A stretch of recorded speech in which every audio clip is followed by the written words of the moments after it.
अस्सलाम वालेकुम। उम्मीद है आप लोग खैरियत से होंगे। ये देखिए मैं आज लाई हूँ पाव की रेसिपी बनाने की। पाव और गद्दे हैं ये, इसकी रेसिपी बनाने लाई हूँ। उबलने रख रही हूँ अब मैं इसको नमक डाल के। खूब अच्छे से धो लिए हैं पहले, फिर नमक डाल के और उबलने के लिए रख रही हूँ। चलो अब सिखाती हूँ कैसे बनेगा।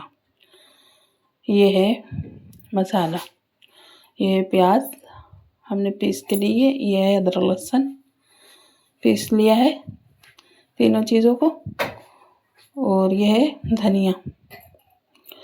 धनिया अपने मतलब हिसाब से ले लेना, जितना गोश्त होए मतलब तुम्हारा इतना ही, उसी हिसाब से मसाला डलेगा।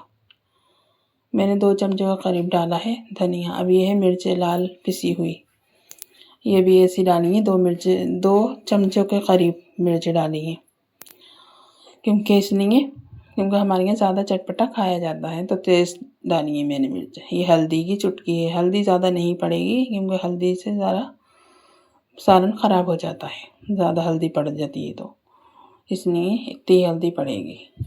और ये नमक है, क्योंकि हमने नमक पहले उसमें भी डाल दिया था पाव में और गद्दों में, तो इस मारे ये नमक कम लिया है हमने। अब ये मसाला मिक्स कर लिया है इसमें डाल के, और ये गद्दे गल गए हैं। देखो मैंने ये गद्दे उबाले हैं कम से कम 1 घंटे, पाए 1 घंटे को उबाले हैं। और ये प्याज इसके लिए भंगार के लिए तेल हो रही है गरम। भंगार जो होगा तो प्याज का होगा, प्याज का भंगार पड़ता है इसमें। अभी तेल हो गया है गरम तो मैं प्याज का भंगार कर रही हूँ। प्याज जब हो जाएगी ब्राउन तो यह है कि वो डलेगा इसमें मसाला, फिर मसाला भुनेगा। मसाला डलने के बाद अभी मिक्स कर रही हूँ मैं मसाला।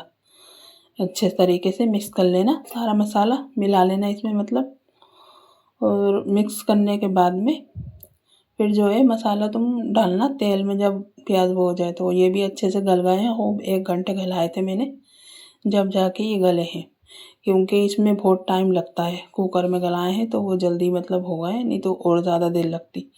अगर भगोने पतीली में आप जैसे रखेंगे तो और देर लगेगी। ये मसाला डाल दिया है मैंने, तेल हो गया तो मतलब प्याज हो गई, इसमें डाल दी थी मैंने, प्याज हो गई जब सुरख, तो ये डाला है हमने मसाला। अब मसाले की भुनाई होएगी खूब अच्छे तरीके से। जब मसाले की भुनाई हो जाएगी तो फिर डालेंगे गद्दे पाए, जो भी डालना है मतलब फिर डालेंगे। अब इसलिए भुनाई हो रही है इसकी, कम से कम ऐसी ही भूनना है इसको 10 से 15 मिनट मसाले को। अब भुनाई कर ली है इसकी, तो भुनाई करके अब देखिए ये डाल रही हूँ मैं। अब गद्दे जब डालेंगे इसमें पाए, जब इसकी भुनाई हो जाएगी तो मसाले की। अब मैंने डाल दिए हैं इसमें। अब इसमें को जो है भूनूंगी मैं डाल के। अब ये डाल दिए हैं, अब भूने जाएंगे ये डाल के कम से कम 5 मिनट। 5 मिनट फिर ये भूनेंगे डालने के बाद में। 5 मिनट इसको भूना जाएगा, भून के फिर क्या नाम है ऐसे ही छोड़ दिया जाएगा इसको मतलब।